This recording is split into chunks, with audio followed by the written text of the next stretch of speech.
I was the one who fixed engines, not people. That's what I told the mission director when he first asked me to try talking to the boy, and I meant it as a way of saying no. I am a maintenance engineer. I keep the atmosphere scrubbers breathing and the landers from falling out of the sky. I did not sign a 2-year survey contract to become anybody's nanny, least of all a wild child's who bit 2 of our xenolinguists hard enough to draw blood. But nobody else could reach him, and eventually that stops being someone else's problem. We found him 9 days after we set down on Corvell's Rest, a green, quiet, supposedly empty world we were there to certify safe for the first wave of colony ships. He came out of the tree line at dusk, naked and filthy and fast as a deer, and stood at the edge of our lights just long enough for the whole camp to see him before he vanished again.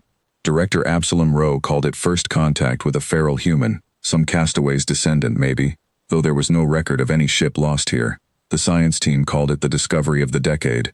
I called it, privately, the saddest thing I'd seen since I left my own boy back on Earth with my sister, and a promise I'd be home in time for his next birthday. They caught him on the 3rd try, more by his own choosing than by any trap, and after that he lived in the camp the way a stray dog lives at the edge of a porch, close enough to take what was offered, far enough to bolt. He would not eat what was cooked for him. He would not answer the linguist's careful sequences of tones and gestures. He would not let the medics near enough to run a scanner over him. Rowe grew more frustrated by the week, talking about extraction protocols like the boy was a stuck bolt instead of a child, and I started finding reasons to be somewhere else when the science team ran their sessions. What I did instead, because it was in front of me and needed doing, was fix his chime.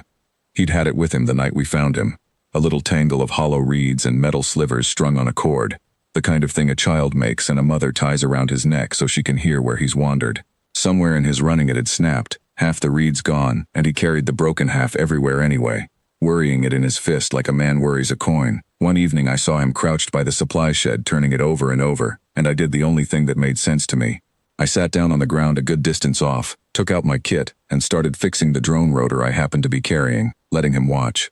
I didn't look at him. I didn't offer anything. I just worked. Pliers, a wire stripper, the small satisfaction of a part clicking back where it belonged, and let the sound of it do whatever talking needed doing. He came a little closer every night after that. On the 5th night he set the broken chime down on the ground between us and backed away to watch from a safe distance, the way you'd leave food for something you were afraid would run if you got too close. I didn't have the right reeds. What I had was scrap wire, a handful of spare washers, and a coil of thin cable sheathing, so that's what I used, cutting the sheathing into short lengths and stringing them with the washers to weight the swing. It took maybe 20 minutes. When I held it up and gave it a shake, it rang thin and bright and nothing like what he remembered. But it rang. He took it back like it was made of glass, held it to his ear, and for the first time since we'd found him, he laughed. It wasn't a big sound. It was the smallest laugh I ever heard a child make, but it was his. After that he started sitting closer to me than to anyone. He'd crouch a few feet off while I ran diagnostics or patched a coupling, watching my hands instead of my face, and I let him. I never pushed. I never once asked him to say a word, because I understood something the linguists hadn't figured out yet. He wasn't refusing to speak. He was choosing, carefully, who was worth the trouble. 3 weeks in, he started bringing me things. A smooth stone, a dead insect with wings like glass, laid on my boot with real ceremony. Once a fistful of some silver-leafed plant that made my scanner chirp with unfamiliar chemical signatures and made Rowe practically vibrate with excitement over cultivated flora, meaning cultivation, meaning someone's growing it.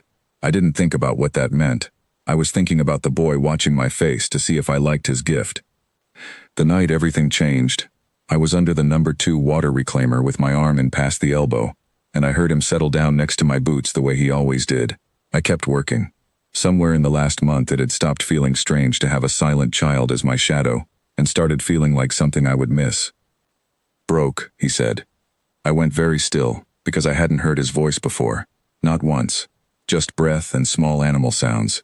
I eased myself out from under the unit slow, so I wouldn't spook him, and found him pointing at the reclaimer's cracked intake valve. "That's right," I said, keeping my voice as ordinary as I could make it, like this was nothing. Like children spoke to me every day. "Broke. I'm fixing it." He nodded, solemn as a foreman signing off on a job, and went back to watching my hands. He didn't say another word that night, but 2 nights later, when I came back from a long shift to find him waiting by my tent instead of the shed, he stood up, walked to me on legs that had learned to trust the ground under our lights, and put his small hand flat against mine. "Mom," he said, "I have fixed a great many things in my life, and never once cried over any of them." I cried over that. Ro wanted to make it official, a debrief, a recorded statement. The boy's first spoken word logged for the record with all the ceremony you'd give a breakthrough. I told him no, and for once he didn't argue. Maybe because even he could see what it would cost to turn that moment into paperwork. It was 3 nights later that the trees changed. I don't know how else to say it. The tree line at the edge of camp, which had stood dark and ordinary every night for 6 weeks, was suddenly full of a soft, cool light, like moonlight gathered and held.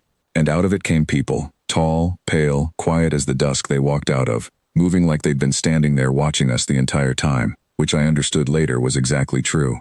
Ro's security detail nearly opened fire before he barked them down. The science team froze mid-sentence. Every carefully rehearsed first contact protocol on this expedition evaporated in about 4 seconds, because nobody had planned for the ones doing the observing to simply walk out and join us. They didn't go to Ro. They didn't go to the linguists with their tone sequences, or the scientists with their scanners, or anyone standing in a clean uniform holding a clipboard.